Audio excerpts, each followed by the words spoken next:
If understanding exactly how a double bomb cyclone turns an ice storm into a weeks-long blackout emergency has you rethinking your winter preparedness setup, make sure to hit like and subscribe to Signal Watch so you don't miss a single update as this develops in real time. Drop a comment below with your location, what time it is where you are, and this. What is your heating situation right now? Gas, electric, wood stove, something else? And do you have a plan if the power goes out for 2 weeks in the middle of winter? Because that question is at the center of everything we're about to cover. And if you want to help this community grow, share this video on X, Facebook, Reddit, or even just in your group chats. You're the reason we can keep chasing stories like this. So thank you for having our back. Now, here is what we are going to investigate. The explosive cyclogenesis threshold, the specific pressure drop rate that separates a bomb cyclone from a severe winter storm, and why that rate determines everything downstream. The ice loading cascade, why a quarter-inch of ice on a transmission line is an engineering problem, and why an inch of ice followed by 70-mile-per-hour winds is a different category of event entirely. The mutual aid collapse, why multi-state simultaneous outages break the electrical grid's primary recovery mechanism, and what that means for how long the lights stay off. And the thermal envelope failure, why modern American homes, increasingly built to electric-only standards, become dangerous environments within hours of power loss in sub-zero temperatures. Now, settle in and let's get into it. There's a specific number that separates a major winter storm from a bomb cyclone. Not a range, not a qualitative assessment, a number. 24 hectopascals in 24 hours. That is the threshold defined by the Bergen School of Meteorology and codified in the landmark 1981 paper by MIT meteorologist Fred Sanders and his McGill University colleague John Gacom. When a mid-latitude cyclone's central pressure drops by 24 hectopascals or more in a single 24-hour period, it meets the formal definition of explosive cyclogenesis. It has earned the designation of a meteorological bomb. To understand what that pressure drop means, you need a frame of reference. A standard strong winter low pressure system might deepen by 10 to 15 hectopascals over 24 hours. Vigorous but controlled, producing significant precipitation and winds. A 24 hectopascal drop is 1.6 times that rate at the minimum qualifying threshold. The most extreme documented bomb cyclones have dropped 30, 35, even 40 hectopascals in 24 hours. The January 2018 bomb cyclone that put the term bomb cyclone into public vocabulary, the one that paralyzed the eastern seaboard, dropped 29 hectopascals in 24 hours as it raced up the Atlantic coast. What produces this rate of deepening is a convergence of atmospheric mechanisms that, when they align, create a self-reinforcing intensification loop. At the surface, a strong temperature contrast between adjacent air masses. The meteorological condition called baroclinicity provides the energy gradient the storm exploits. At upper levels, a jet streak, a localized maximum of wind speed within the jet stream that can exceed 150 miles per hour, produces divergence aloft that acts as a suction pump, pulling air upward from the surface and lowering the central pressure. And within the storm's cloud mass, the release of latent heat as water vapor condenses into precipitation, feeds additional energy back into the intensification cycle. The result is a positive feedback loop. Stronger pressure gradient drives stronger winds, which enhances moisture convergence, which releases more latent heat, which drives faster intensification. Once a bomb cyclone finds this loop, it accelerates until one of its limiting factors, usually the exhaustion of moisture supply or the weakening of upper-level forcing, breaks the cycle. The wind field that develops during explosive cyclogenesis is not merely proportionally larger than a standard winter low. It is qualitatively different. The pressure gradient tightens so rapidly that wind speeds can increase by 20 to 30 miles per hour within a few hours. Areas experiencing strong, advisory-level winds at noon are experiencing storm warning or hurricane-force winds by evening. The precipitation field, the band of heaviest snow, ice, or rain, can shift by tens of miles during the intensification phase, placing areas that were forecast for snow firmly into the freezing rain band instead. That last detail is not incidental. It is the mechanism at the center of this entire investigation. Two explosive cyclogenesis events are forming in sequence on a track aimed directly into the continental interior. The first bomb cyclone is already affecting the region. The second is developing now, and the specific way they have timed and tracked relative to each other. The reason this is not simply two winter storms, but a compound mechanism with a fundamentally different damage profile than either event alone, begins with what the first storm is delivering and what it is leaving behind. Most people, when they picture a bomb cyclone, picture blizzard conditions, howling wind, zero visibility, deep snow. That image is accurate for the areas northwest of the storm track, where temperatures are cold enough throughout the atmospheric column for snow. The areas this investigation is focused on are not northwest of the storm track. They are directly in its path and slightly south of center, the corridor where the storm's circulation draws warm air aloft over a shallow layer of sub-freezing air near the surface. This is the warm nose zone, and the warm nose is where ice comes from. The mechanism is precise. Snow falls from the upper cloud deck and enters a layer of above freezing air, the warm nose, typically located between 2,000 and 10,000 feet above the surface. In that layer, the snowflakes melt. They become supercooled droplets or simply raindrops falling toward a surface where the temperature is below freezing. When those drops contact a road, a power line, a tree branch, a transmission tower, they freeze on contact, instantly, building a continuous adhesive coating of clear ice that bonds to its substrate and cannot be removed by wind, only by a temperature rise above freezing or by the structural failure of whatever lies beneath it. This is freezing rain, and it is categorically more destructive to infrastructure than an equivalent depth of snow. Noé's winter storm. Severity Index quantifies the infrastructure damage thresholds from decades of post-storm analysis. A quarter inch of ice accumulation produces minor isolated tree damage and scattered outages, a manageable event. Half an inch begins producing significant outages and renders travel hazardous. 1 inch of ice produces widespread outages, major tree damage, and the beginning of transmission infrastructure stress. 1.5 inches or more enters what the utility industry's own risk assessments classify as catastrophic territory. The zone where damage is measured not in outages to be restored by rerouting circuits, but in physical infrastructure that must be rebuilt before restoration is possible. The defining historical event at this level of accumulation is the North American ice storm of January 5 through 9, 1998. A freezing rain event of extraordinary duration deposited 2 to 4 inches of ice across portions of upstate New York, Vermont, and most severely, southern Quebec and eastern Ontario. 3 to 4 million customers lost power. In rural Quebec, where the transmission corridor sustained the heaviest accumulation, some customers remained without power for 33 days. The restoration required the physical erection of thousands of replacement transmission towers across hundreds of miles of corridor, a construction project conducted in sub-freezing temperatures by crews working in conditions that made the job both dangerous and agonizingly slow. Economic damage reached $4 to $5 billion in 1998 values. 25 people died directly. The 1998 event involved a single stationary ice event.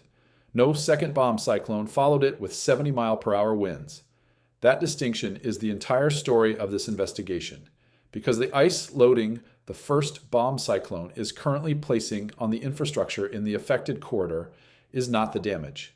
It is the precondition for the damage, the mechanism that will convert the second storm's winds from a meteorological event into a structural catastrophe. And the second storm is already forming. Explosive cyclogenesis events rarely occur in true isolation. They are products of the large-scale atmospheric pattern. The configuration of the jet stream, the position of blocking high-pressure systems, the state of the polar vortex, and when that pattern is favorable for one event, it frequently creates the conditions for another. The pattern supporting this double bomb cyclone sequence has a recognizable structure. A large blocking high anchored over the North Atlantic is deflecting the jet stream into an amplified meridional configuration. Deep troughs and ridges that channel cold Arctic air far southward into the continental interior while providing the upper level support structure that allows successive cyclones to undergo explosive deepening through the same corridor. The polar vortex, the persistent large-scale circulation that normally keeps the coldest Arctic air penned into high latitudes, is in a weakened, disturbed state. Dr. Judah Cohen of Atmospheric and Environmental Research, one of the foremost researchers on polar vortex dynamics and cold air outbreaks in the continental interior, has documented how sudden stratospheric warming events can perturb the polar vortex, allowing fragments of Arctic air to break southward in what meteorologists call polar vortex displacement events. These air masses provide both the surface baroclinicity that fuels explosive cyclogenesis and the sub-zero temperatures that make the resulting power outages life-threatening rather than merely miserable. The second bomb cyclone is developing its explosive phase now. Both the American Global Forecast System and the European Center for Medium-Range Weather Forecasts show it achieving explosive deepening within the next 24 to 36 hours. Wind gusts associated with the second storm are forecast to reach 60 to 70 miles per hour across the most exposed portions of the affected region. In terrain-channeled areas, elevated terrain, open lake plains, river valleys, gusts above 70 miles per hour are within the forecast envelope. 60 to 70 miles per hour of wind on clear infrastructure is a major wind event. It knocks over trees with shallow root systems, creates hazardous driving conditions, and downs poorly maintained distribution lines. It does not, in most cases, demolish power infrastructure that has been designed and maintained to appropriate standards. The key phrase in that last sentence is designed and maintained to appropriate standards, because the ice that the first bomb cyclone is leaving behind is specifically and quantifiably removing those standards from the equation, rewriting the wind threshold at which the infrastructure fails, doing so downward across a geographic area of hundreds of miles in real time. The Institute of Electrical and Electronics Engineers publishes the standards that govern power line and tower design. Those standards account for ice loading, wind loading, and their combination. What 1 inch of ice combined with 60 to 70 mile per hour wind produces is not within the design envelope for a significant fraction of the infrastructure in the affected corridor. And what happens when infrastructure exceeds its design envelope, in the specific failure mode that power engineers call cascading structural failure, is what the second bomb cyclone is about to demonstrate. The distribution pole, the wooden pole carrying power lines along residential streets, is the piece of electrical infrastructure most people can visualize. In the continental U.S. interior, these poles are typically designed to withstand sustained winds of approximately 90 miles per hour under bare conductor conditions. Adequate for the wind events, most of these poles encounter over 30 to 40 year service life. Add 1 inch of radial ice to the conductors that pole is carrying, and the physics change substantially. Ice does not merely add weight to the conductor, though it does that significantly. It dramatically increases the conductor's cross-sectional area, which is the dimension that determines aerodynamic drag. The drag force on an ice-coated conductor at a given wind speed can be 2 to 3 times the drag force on the same bare conductor at identical wind speed. The load on the pole, the bending moment at its base, increases accordingly. An ice-loaded distribution pole may reach its structural failure threshold at 50 to 60 miles per hour. The second bomb cyclone is forecast to produce gusts well above that. The transmission tower, the large steel lattice structure carrying high-voltage bulk power between substations, is designed to a more exacting standard. The National Electrical Safety Code's Grade B specification, which covers most transmission infrastructure in the continental interior, requires structures to withstand a combination of 1/2 inch of radial ice and a 40 mile per hour wind simultaneously. That is the design limit, not the operating limit, not the comfortable margin, the design limit. 1 inch of radial ice, the accumulation the first bomb cyclone is forecast to reach or exceed across portions of the affected corridor. ESM loads a transmission tower's conductors with approximately 600 to 800 pounds of additional weight per 500-foot span. Under that loading, the same tower's design wind resistance can fall to roughly 30 to 35 miles per hour, below the 40 mile per hour wind specified in the design standard, and far below the 60 to 70 mile per hour gusts the second bomb cyclone will deliver. The Electric Power Research Institute has modeled these failure cascades extensively. In a compound ice wind event exceeding the NESC Grade B design envelope, failure rarely occurs as isolated individual tower collapses. It occurs as cascade. When one tower fails, the asymmetric conductor tension on adjacent towers increases dramatically, potentially exceeding their capacity and triggering their failure in a chain reaction that can take down miles of transmission line before reaching an anchor structure strong enough to stop it. Miles of transmission conductor, not hundreds of feet of distribution wire, a crew with a bucket truck replaces in an afternoon. Miles of high voltage conductor, brought to the ground by ice and wind, connected to towers that have been structurally compromised and may need complete replacement rather than repair. The restoration timeline for transmission infrastructure of this kind is not measured in hours. It is measured in weeks, and only if the crews, materials, and equipment needed to execute that restoration are available and deployable. In a double bomb cyclone affecting a multi-state interior corridor, the question of whether those crews and materials are available is the question this investigation was built around. The grid does not fail all at once. It fails in sequence, beginning with the most exposed distribution infrastructure and progressing, if the event is severe enough, to the bulk power transmission system. Understanding that sequence is essential to understanding why compound ice wind events produce outage durations disproportionate to the apparent severity of the precipitation. The first failures appear as individual feeder trips, protective relays at distribution substations detecting fault conditions caused by ice-laden tree limbs, contacting energized conductors, or by conductors swinging into contact with each other under ice weight. These trips take anywhere from dozens to hundreds of customers offline and, under normal conditions, are manageable. Utility operators can often re-energize the feeder remotely, let automatic reclosers attempt to clear the fault, and restore power within minutes. Most distribution fault events resolve this way, invisibly, without customers ever knowing a fault occurred.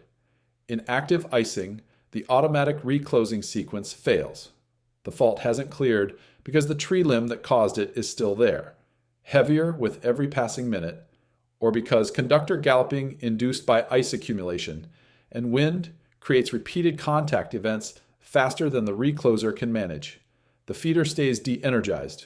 Crews need to be dispatched to physically locate the fault, remove the obstruction, repair the damaged conductor, and restore the circuit. But this requires line workers in the field, in icing conditions, doing work that is among the most physically demanding and dangerous in any skilled trade. And this is happening simultaneously across hundreds of feeders, not one crew handling one outage, every available crew handling a different outage, each requiring physical access to a fault location on roads coated in ice. While the distribution outages accumulate, the transmission system is absorbing the ice load. The February 2021 Texas winter storm provides the closest recent analog.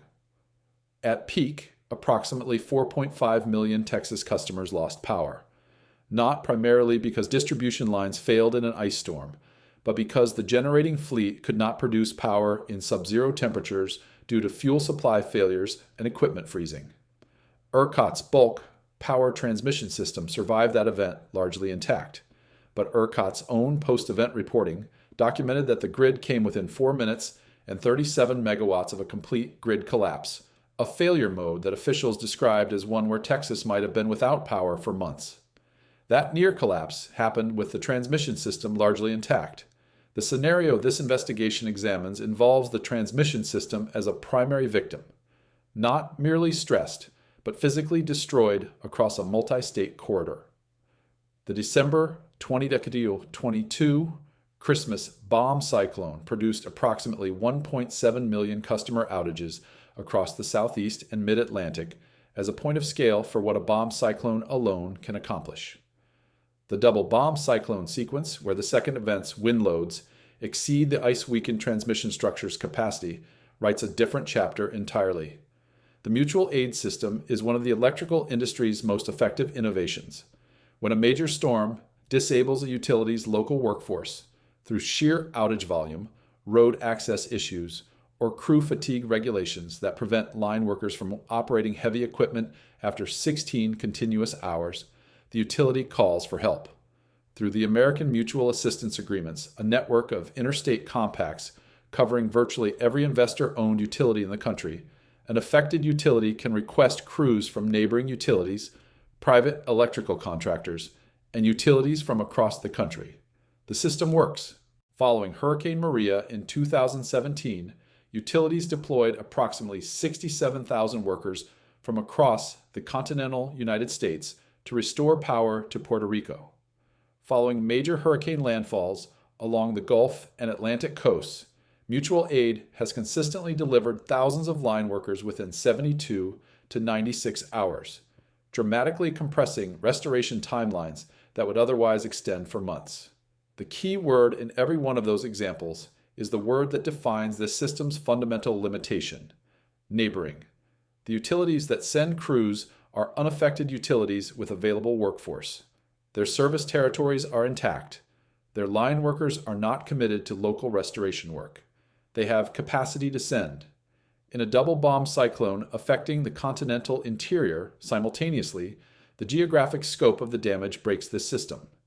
The affected corridor may span 400 to 600 miles across multiple utility service territories. Every utility whose infrastructure sits under the storm track is simultaneously impacted and simultaneously requesting mutual aid rather than providing it.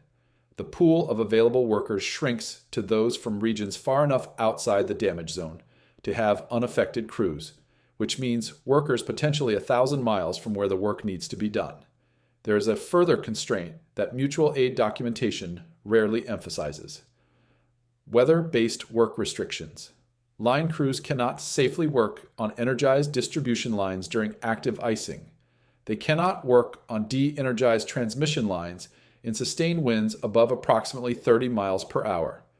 The second bomb cyclone, with 60 to 70 mile per hour gusts, will produce a working window of approximately zero for the first 24 to 36 hours after its passage. Crews that have been deployed at significant logistical expense will be staged, waiting, burning through the response clock while the weather prevents them from working. When the working window finally opens, the scope of physical damage, miles of downed transmission conductor, collapsed towers, distribution poles snapped by ice-weighted trees, will exceed what the available crew pool can address simultaneously. The utilities will face a decision that is documented in every major extended outage: triage. Every utility that has managed a major extended outage has a restoration priority framework. It is not publicly advertised. It is not something utility communications departments lead with in their customer messaging. But it exists. It is consistent across the industry, and it determines who gets power back in 3 days and who waits 3 weeks. The framework is driven by a straightforward calculation: restore the most customers per crew hour. This is not indifference to individual suffering. It is mathematics. When the crew pool is limited and the outage is vast, allocating crews to the highest leverage restoration work. The transmission segment serving a substation feeding 50,000 customers versus the rural tap serving 40 produces the fastest aggregate restoration. In practice, the priority order runs roughly as follows. Critical facilities come first: hospitals, emergency operations centers, water treatment plants, communication hubs. Following critical facilities, priority shifts to transmission infrastructure, restoring bulk power flow to substations serving large population centers. Then, distribution feeders serving the densest customer concentrations. Then, suburban feeders with moderate density. And last, sometimes days or weeks after bulk urban restoration. The rural tap lines serving the lowest density areas.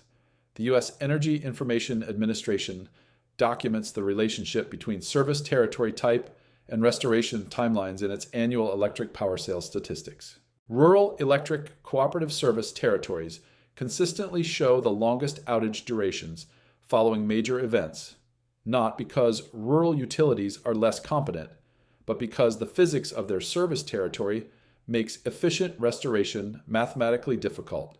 Restoring power to 40 rural customers may require as much crew time and lineman miles as restoring power to 400 suburban customers on a well-maintained feeder.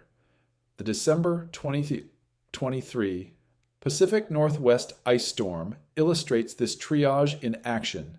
Over 400,000 customers lost power across portions of Oregon, Washington, and Idaho. Urban and suburban customers in the Portland and Seattle metro areas saw substantial restoration within 4 to 7 days. Rural customers in the Cascade foothills, where ice accumulation was heaviest and customer density lowest, waited 10 to 14 days. Some did not have power restored for close to 3 weeks. The double bomb cyclone scenario will produce this triage dynamic at a scale that exceeds anything the December 2023 event demonstrated. The rural and small town customers furthest from the transmission backbone, representing the fewest customers per mile of damaged line, simultaneously furthest from warming centers and most likely to depend on electric heat in all electric homes. These are the customers who will wait longest. And what is happening inside their homes during that wait is where this investigation moves from infrastructure into survival. The modern American home is, at its most fundamental level, a thermal envelope, a structure that slows the exchange of heat between interior and exterior. Insulation, vapor barriers, weather stripping, double pane windows, every element of current residential construction practice is oriented around making that envelope as efficient as possible at retaining heat generated by a mechanical system. The system is assumed to be running. The envelope is only as good as the heat source behind it. When power fails in sub-zero temperatures and the heat source stops, the envelope begins losing heat at a rate determined by the temperature differential between inside and outside, the thermal resistance of the building envelope, and the building's total surface area. A well-insulated modern home, R38 ceiling, R21 walls, double-pane low emissivity windows with an exterior temperature of -10 degrees Fahrenheit will lose approximately 3 to 5 degrees Fahrenheit of interior temperature per hour with no internal heat source. Start from 68 degrees, a typical thermostat setting, and in 12 hours, the interior has dropped to the low 20s. In 24 hours, the interior approaches the exterior temperature. A poorly insulated older home, common in rural areas of the affected region, where housing stock may date to the 1940s and 50s with minimal insulation upgrades, loses heat at 8 to 12 degrees Fahrenheit per hour under the same conditions. In 6 hours, that home can drop from 68 degrees to near zero. Two specific failure modes compound the heat loss problem. The first is pipe freezing. Water pipes in exterior walls or unconditioned spaces, attics, crawl spaces, garages, begin freezing when interior temperatures drop below approximately 55 degrees Fahrenheit for extended periods. In an unheated home during a severe cold event, this threshold can be reached in exterior wall cavities within 12 to 24 hours, even when the interior living space still feels warmer. A burst pipe in a home already at or below freezing means water that pours from the burst pipe can freeze before it drains, encasing fixtures and flooring in ice that makes subsequent repair far more extensive. The Insurance Council of Texas documented between 30,000 and 45,000 burst pipe claims in Texas alone following the February 2021 winter storm. In a state where pipe freezing was historically so uncommon that many homes had no pipe insulation whatsoever. And this is where the investigation turns towards something that most emergency preparedness messaging has never been honest about. Because the homes that will lose heat fastest in this event are not the old drafty farmhouses. They are the new construction, the recently built energy-efficient, all-electric homes designed to be green that ended up being the most vulnerable structures in a multi-week winter blackout. These homes were built to current energy codes. They have excellent insulation. They have heat pumps or electric resistance heating. They have no gas connection, no wood stove, no fireplace, because those were considered legacy technologies in the era of their construction, and the assumption of continuous electric service was so deeply embedded in the design standard that the absence of that service was not a design consideration. When the power fails, these homes have one backup: portable electric heating, which requires power, which is gone. The U.S. Department of Energy's Building Envelope Research Program has quantified these thermal performance characteristics in detail. The picture that emerges is one that the all-electric housing trend has not yet fully incorporated. The most energy-efficient homes in a grid-connected world are not the most resilient homes in a grid failure event. The three most common household responses to an extended power outage in winter are also the three systems that fail in specific and predictable ways when the event lasts longer than anyone planned for. Not because they are bad systems in the abstract, because they were deployed under assumptions about event duration and supply availability that a multi-week, multi-state winter blackout systematically violates. The portable gasoline generator is the most common backup power source in American households outside the natural gas service area. Approximately 12 million portable generators are in use in the United States at any given time, according to Consumer Product Safety Commission data. At typical household loads, a portable generator consumes approximately 1/2 to 1 gallon of gasoline per hour. An extended one-week outage requires 80 to 160 gallons at that consumption rate. The average gasoline station carries approximately 8,000 to 20,000 gallons of fuel in underground storage, serving a market area that in a normal week may have 1,000 or fewer regular customers. In the first 24 hours of a major power outage, every generator user in that market area is simultaneously attempting to refuel. 8,000 gallons divided among 800 generator users is 10 gallons per customer. At 1 gallon per hour, that is 10 hours of runtime.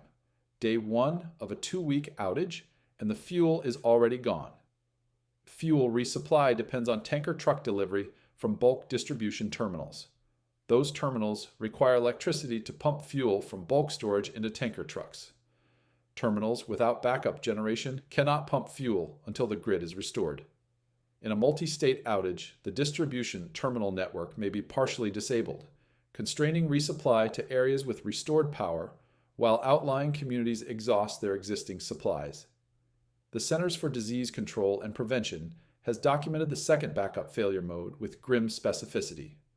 Carbon monoxide poisoning is the leading cause of non-fire-related death associated with power outages, approximately 430 deaths per year in the United States, with the majority occurring during and immediately after major storms, when generators and alternative heating devices are misused in confined spaces. The mechanism is invisible. Combustion produces carbon monoxide, an odorless, colorless gas that displaces oxygen and produces unconsciousness, then death without sensory warning. The February 2021 Texas winter storm produced at least 11 confirmed deaths directly attributable to carbon monoxide poisoning from generator and vehicle exhaust misuse during the blackout. The most resilient backup heating source in a multi-week winter outage is the one that requires no electricity, no fuel resupply, and produces no indoor air quality hazard: the wood-burning stove.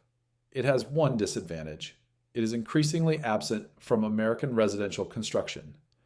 The share of new homes built with wood-burning fireplaces has declined from approximately 50% in 1975 to approximately 9% in recent years, according to National Association of Home Builders data. In the same period, the share of homes with no backup heating source whatsoever has grown substantially, driven by electrification and the near elimination of non-electric backup systems from new construction. The backup system picture, in aggregate, is this: the most common backup fails on fuel depletion within 3 to 5 days. The second most common creates a lethal hazard when misused under the conditions extended outages produce. the most resilient backup is disappearing from the housing stock. And the people most likely to have none of these options are the people who face the longest restoration wait. The geography of vulnerability in a multi-week winter blackout follows predictable demographic and physical patterns that have been documented consistently across every major extended winter power outage in the historical record. The first and most medically acute vulnerability is the approximately 1.4 million Americans who depend on electrically powered medical equipment at home. A figure drawn from Columbia University analysis of Medicare claims data. This population includes individuals relying on home oxygen concentrators, home ventilators, infusion pumps, and electric wheelchairs. Unlike most grid customers, for whom power loss is an inconvenience that escalates to discomfort over time, these individuals may experience the transition from power to no power as a medical emergency with a timeline measured in minutes. Utility special needs registries, programs through which customers dependent on electrically powered medical equipment can notify their utility, exist in most states. Enrollment is consistently low because registration is voluntary, and the patients most in need of the designation are often the least able to navigate the administrative process. Utilities that activate these registries during a major outage typically discover the registered population is a small fraction of the actual medically dependent population in their service territory. Adults over 65 are 2 to 3 times more likely to develop hypothermia at a given ambient temperature than younger adults, due to reduced thermoregulatory capacity that is a normal consequence of aging. Elderly individuals are also more likely to live alone, less likely to have transportation to a warming center, more likely to have mobility limitations that complicate evacuation, and more likely to have medical conditions that make cold exposure more rapidly dangerous. The Texas Department of State Health Services documented at least 246 deaths directly or indirectly attributed to the February 2021 winter storm. A Harvard School of Public Health analysis published in Nature Medicine estimated the true excess death toll, accounting for cold exposure, carbon monoxide poisoning, vehicle accidents, and other indirect consequences not classified as storm-related in official counts, may have been 700 or more above the baseline mortality rate for the affected period. The majority of excess deaths were concentrated among elderly individuals and those with pre-existing medical conditions. The third layer of vulnerability is the rural population, which faces 2 compounding factors. First, restoration timeline. Rural customers on sparse distribution lines face the longest wait for power. Second, water access. Approximately 13 million rural American households depend on private well systems with electric submersible pumps. When power fails, the pump stops. The well cannot produce water. In a 1 to 2 day outage, this is a significant inconvenience managed with stored supplies. In a 2 to 3 week outage, it becomes a sanitation and hydration crisis. The Emergency Warming Center Network, community centers, schools, fire stations, and houses of worship activated as shelters during extended outages, was designed around a specific operational assumption. The outage is temporary, affecting a manageable fraction of the population, and the facility is providing bridge shelter for hours to a few days. The American Red Cross, which operates and coordinates many of the country's largest emergency shelter networks, plans to capacity standards based on the percentage of the affected population that typically seeks formal shelter following a disaster, typically 1 to 2% of the total population in a declared disaster area. For a county of 100,000 people, the shelter system is designed to accommodate 1,000 to 2,000 individuals for 3 to 5 days. A 2 to 3 week winter blackout does not produce 1 to 2% shelter utilization for 3 to 5 days. It produces an escalating utilization curve. By day 5, households that had generators have burned through their initial fuel supply. By day 7, frail elderly individuals who are managing have encountered a medical threshold. By day 10, the shelter system is being asked to function as long-term housing, a role it was not designed, staffed, or supplied to perform. The February 2021 Texas winter storm demonstrated this capacity failure in real time. In the Dallas metropolitan area, one of the largest and best resourced urban centers in the country, warming centers reached capacity within the first day and were unable to accept additional guests. Hotels, the secondary shelter resource for families who could afford them, were fully booked within hours at prices most low-income households could not pay. FEMA's Individual Assistance Program, the financial lifeline that provides cash grants to households for temporary lodging, home repair, and immediate needs following a federal disaster declaration, has a processing timeline that is structurally misaligned with the acute phase of an extended winter blackout. The typical timeline from presidential disaster declaration to individual assistance disbursement is 2 to 4 weeks. The acute survival period in a 2-week winter blackout is the first 2 weeks. FEMA's financial assistance for most households arrives after the acute emergency has resolved, assuming they are still alive to receive it. The 40% of Americans who report having no emergency food and water supply for even 72 hours, per FEMA's own National Household Survey, will encounter supply depletion within the first 3 days of an extended outage, before FEMA assistance is processed, before mutual aid crews have fully arrived, and in many cases before warming centers have been informed of the scale of demand they are about to face. The grocery store, the gas station, and the municipal water tap are not passive infrastructure. They are active systems that require continuous inputs: electricity, fuel, staffing, restocked inventory to function. A multi-week winter blackout in a multi-state region does not merely affect the households in those states. It degrades the entire supply chain serving them in a sequence that compounds with each passing day. Approximately 90% of U.S. grocery distribution centers rely on continuous power for refrigerated and frozen storage. A distribution center without power begins losing refrigerated inventory within hours. Centers with backup generation, not universal, can maintain refrigeration for 72 to 96 hours on a full fuel supply, at which point the same fuel resupply constraints affecting residential generators apply to the distribution center's backup system.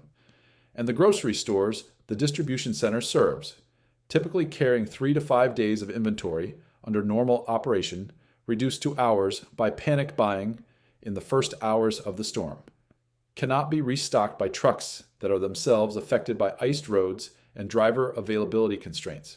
The municipal water system's vulnerability is documented but frequently underestimated because most Americans have never experienced a water system failure. Water treatment plants require electricity to operate chemical dosing systems, filtration, and disinfection. Pump stations throughout the distribution network require electricity to maintain pressure. Most water system facilities have backup generators. The EPA's emergency preparedness standards recommend a minimum 72-hour fuel supply at rated load. After 72 hours, resupply is required, facing the same constraints as every other fuel-dependent system in the event area. The February 2021 Texas event revealed a specific vulnerability that the Midwest scenario could replicate. Natural gas wellhead freeze-offs and pipeline compressor station failures can reduce gas supply to the distribution network, creating pressure drops that disable gas-fired equipment across a region simultaneously.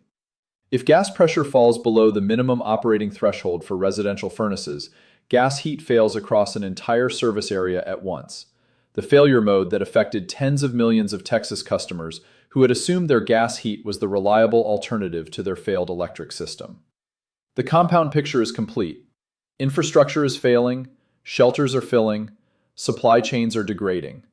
What remains is the honest accounting of the 3 possible futures this event can produce. 3 events form the evidentiary foundation for any honest assessment of what a double-bomb cyclone brings to the continental interior. Each teaches something specific. Together, they define the range of outcomes and the gap between institutional promise and institutional performance that characterizes every extended winter power outage in the American record. The North American ice storm of January 5 through 9, 1998, a freezing rain event of extraordinary duration, deposited 2 to 4 inches of ice across portions of upstate New York, Vermont, and most severely southern Quebec and eastern Ontario. 3 to 4 million customers lost power. In Montreal, power was out for days. In rural Quebec, along the transmission corridors where accumulation was heaviest, some customers remained without power for 33 days. The restoration required the physical erection of thousands of replacement transmission towers across hundreds of miles of corridor. Economic damage reached $4 to $5 billion in 1998 values, exceeding $10 billion in current purchasing power. 25 people died directly. What 1998 did not involve was a second bomb cyclone, arriving 48 hours after the ice with 70-mile-per-hour winds. The ice stood alone as the catastrophic event. The question this investigation raises is what 1998's ice loading, combined with the second bomb cyclone's wind field, would have produced, and based on the IEE structural analysis of ice-loaded transmission towers, the answer is immediate cascade failure across a significant fraction of the transmission infrastructure before any restoration work could begin. The Midwest ice storm of December 10 and 11, 2008, deposited significant freezing rain accumulations across Arkansas, Missouri, Illinois, Kansas, and Oklahoma. Approximately 1.3 million customers lost power. Some customers in rural Arkansas and Missouri waited more than 3 weeks for full restoration, not because the utility response was inadequate, but because the physical extent of damage in low-density rural service territories exceeded what the mutual aid crew pool could address simultaneously. The Arkansas Public Service Commission's after-action analysis documented the triage dynamic explicitly. Crews were allocated to the highest density circuits first, and the rural tap lines waited. The 2008 event is instructive precisely because its scale was within the range that the mutual aid system could address, albeit slowly. A double bomb cyclone with the second storm's wind damage compounding the first storm's ice damage would place the affected utilities well outside the range, where mutual aid can address the problem in the same time frame. February 2021, Texas, the most economically destructive winter weather disaster in American history. The Texas Department of State Health Services documented at least 246 deaths directly or indirectly attributed to the event. The Harvard School of Public Health's retrospective analysis in Nature Medicine estimated true excess mortality at 700 or more. The Texas Tribune's economic analysis placed total damage at approximately $195 billion. ERCOT's own reporting documented that the bulk power system came within 4 minutes and 37 megawatts of a complete collapse that could have required months to restore. Texas 2021 was primarily a generation failure, a breakdown of fuel supply and cold weather equipment preparation for the generating fleet, rather than a transmission infrastructure failure of the kind the double bomb cyclone scenario is likely to produce.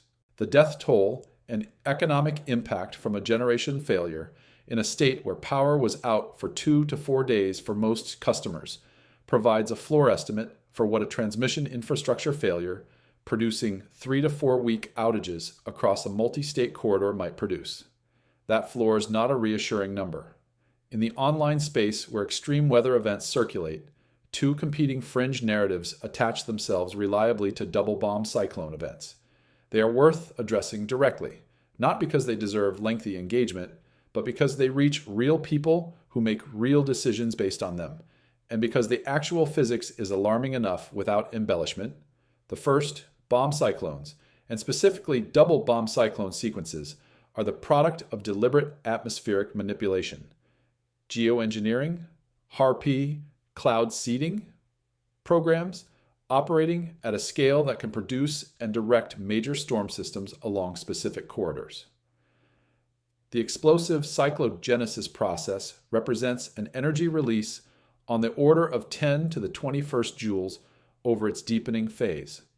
A frame of reference, the total electrical energy generated by all human civilization in a year is approximately 3.6 times 10 to the 20th joules. A single bomb cyclone releases more energy than humanity generates electrically in a year. The double bomb cyclone sequence releases that quantity twice in sequence.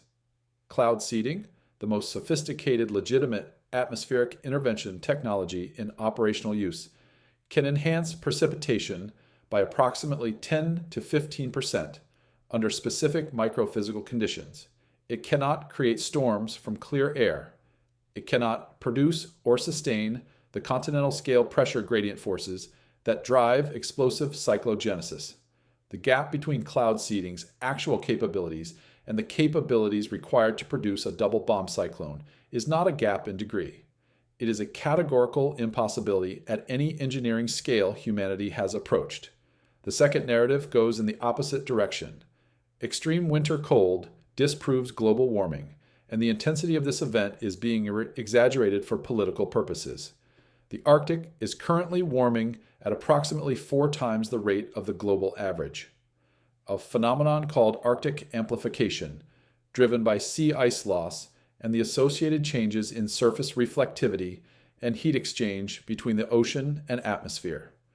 Dr. Judah Cohen's research at Atmospheric and Environmental Research, along with a substantial body of peer-reviewed literature, documents a specific consequence of Arctic amplification. The weakening of the temperature gradient between the Arctic and mid-latitudes reduces the strength and coherence of the polar vortex. A weaker polar vortex is more susceptible to displacement events, situations where Arctic air breaks southward into the continental interior in organized persistent cold air outbreaks. The double bomb cyclone pattern with cold Arctic air driven deep into the interior, providing both the surface temperature contrasting that fuels explosive cyclogenesis and the sub-zero temperatures that make the resulting power outages life-threatening, is physically consistent with and in some modeling frameworks predicted by the Arctic amplification pattern. The real human fingerprint in this event is not malicious, and it is not imaginary. It is decades of underinvestment in electrical grid hardening. NERC's reliability assessments have documented cold weather vulnerabilities in the U.S. bulk power system since at least 2011. The gap between what the grid can withstand and what this event will deliver is not a surprise. It is a documented, forecasted, institutionally acknowledged gap that the economics of grid investment have not been sufficient to close. The real story doesn't need conspiracy. The ordinary physics and the ordinary institutional failure are alarming enough. The atmospheric setup is established. The ice is accumulating. The second bomb cyclone is on track. What happens in the next 72 hours, what the combination of ice accumulation totals and second storm wind speeds actually produces at the structural level, will determine which of 3 very different outcomes materializes. Interpretation 1. The first bomb, cyclone's track, shifts slightly north of current model consensus, placing the heaviest freezing rain band across a corridor where population density is lower and the transmission infrastructure is less continuous. Ice accumulation across the primary population corridor stays below 3/4 inch. Significant, but within the range where the second storm's winds, while impressive, do not produce systematic transmission infrastructure failure. Widespread distribution outages occur, hundreds of thousands of customers at peak, with outages measured in days rather than weeks for the majority. Mutual aid is activated and proves adequate to the scale. The triage dynamic plays out, rural customers waiting several days longer than urban customers, but full restoration occurs within 7 to 10 days for all but the most remote service points. Cold weather fatalities occur, but are limited to those in the most extreme exposure circumstances. A historically significant storm with a historically significant recovery, not a civilizational stress event. The evidence supporting this interpretation, the current forecast ensemble showing meaningful spread in the first storm's track, with a non-trivial fraction of ensemble members placing the heaviest ice band north of the primary population corridor. Interpretation 2. The first bomb cyclone tracks, as currently modeled, delivering between 3/4 inch and 1 inch of ice accumulation across the primary corridor. The second storm's gusts reach 60 to 65 miles per hour in the most exposed areas, producing significant distribution infrastructure failure and moderate transmission infrastructure damage. Mutual aid is overwhelmed in the first week, but recovers sufficiently to address the bulk of damage in 10 to 14 days. Rural customers in the hardest hit areas experience outages of 2 to 3 weeks. Cold weather fatalities occur among vulnerable populations, particularly elderly individuals in rural areas, individuals dependent on electrically powered medical equipment, and those whose backup heating strategies fail. A FEMA major disaster declaration, a NERC after-action assessment, and an extended congressional debate about grid hardening that produces incremental but inadequate regulatory response. The evidence supporting this interpretation, the current model consensus track, the current ice accumulation probability contours from the Weather Prediction Center, historical analogs for similar atmospheric setups. Interpretation. 3.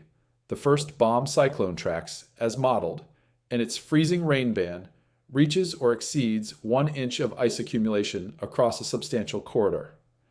The second bomb cyclone's gusts reach 65 to 70 plus miles per hour across the most exposed portions of the affected region. The combination produces cascade transmission tower failures along multiple corridors simultaneously, taking down hundreds of miles of bulk power infrastructure across multiple utility service territories in a period of hours. Mutual aid is overwhelmed by geographic scope. The requesting pool of impacted utilities exceeds the providing pool of unaffected utilities within the relevant mutual aid distance. Restoration timelines in the most severely affected areas extend to 3 to 4 weeks. The thermal envelope failure described in this investigation unfolds in its most severe form. All electric construction reaching dangerous interior temperatures within 24 to 48 hours. Pipe bursts occurring across hundreds of thousands of units simultaneously. Backup heating strategies failing on fuel depletion within the first week. The vulnerable population exposure, medical equipment dependence, elderly individuals, rural households without water access, produces a mortality event comparable to or exceeding Texas 2021, in a region where the cold is more sustained and baseline preparation no more robust. Supply chain degradation extends the acute survival challenge beyond what household emergency supplies and warming center capacity can bridge.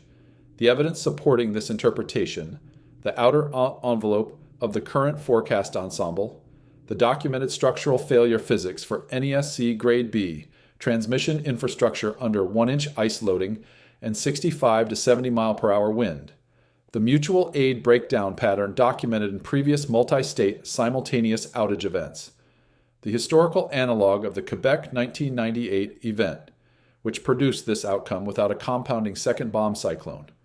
Only one of these interpretations will be the one we are living through in 72 hours. The data that distinguishes between them is resolving in real time. We will be watching every one of those data points. Strip it back to what is confirmed and what the confirmed evidence requires. The compound mechanism is real and documented. 2 explosive cyclogenesis events are occurring in sequence on a track into the continental interior. The first is delivering ice. The second is delivering wind. The physics of ice-loaded transmission infrastructure, encountering wind loads that exceed its modified design limits, is not speculative.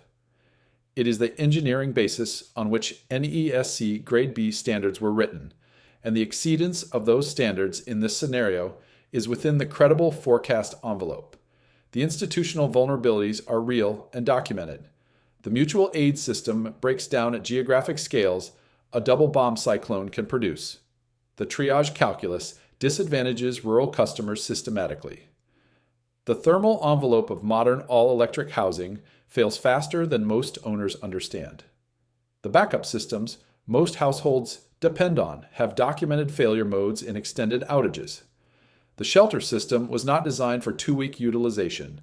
The supply chain backup power timeline is 72 to 96 hours. If you are in the forecast corridor, the actions that evidence supports are specific. Monitor the National Weather Service Forecast Office for your county, not a weather app summarizing NWS output, but the actual forecast discussion and winter storm warnings issued by the office responsible for your location. Those discussions contain the ice accumulation probability ranges that will tell you which of the 3 interpretations described in this investigation your area is facing. If the forecast ice accumulation for your area is approaching 3/4 inch or higher, treat the power outage as a planning assumption, not a possibility. Identify your warmest interior room and the supplies needed to shelter there. Know what your backup heat source is, how to operate it safely, and how long your fuel supply will last. If your backup is a generator, calculate your fuel requirement for a 14-day scenario. If your backup is a propane heater, know the ventilation requirement for safe indoor use and have a carbon monoxide detector with fresh batteries in the space where you will use it. If you have no backup heating source, if you're in an all-electric home with no wood stove, no gas connection, and no propane capacity, identify now, before the storm, the nearest warming center and the condition under which you will go there.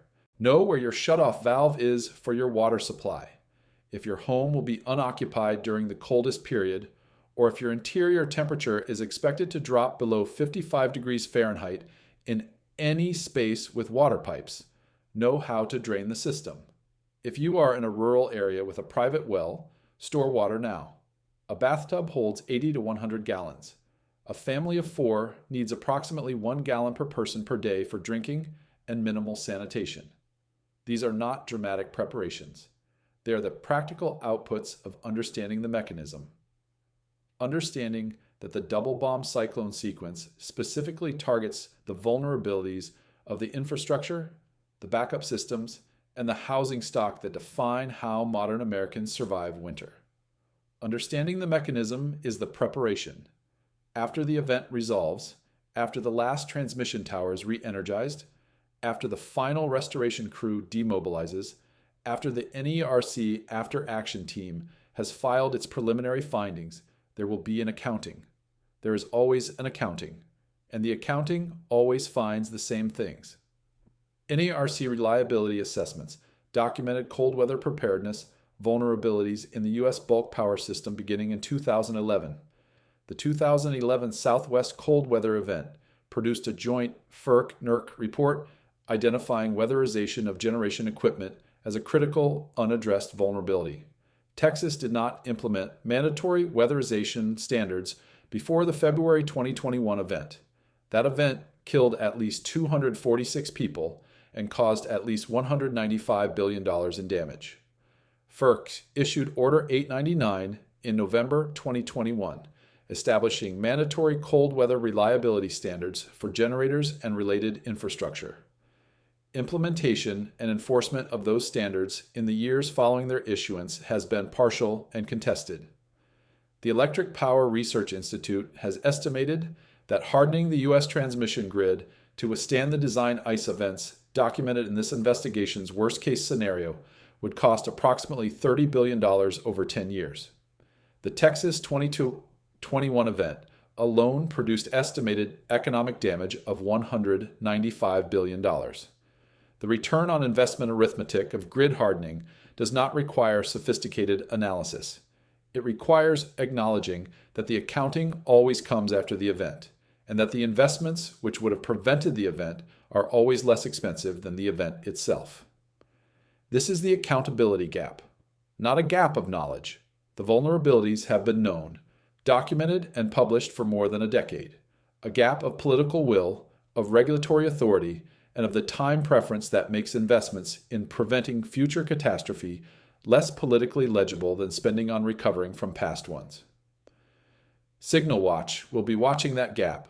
The second bomb cyclone is still developing. The ice from the first storm is on the lines, on the towers, on every tree limb in the corridor right now. It is heavier than it was an hour ago. The second bomb cyclone is tightening its circulation, deepening its central pressure, organizing its wind field around a center of rotation aimed at infrastructure that has already been loaded beyond what the design standards anticipated.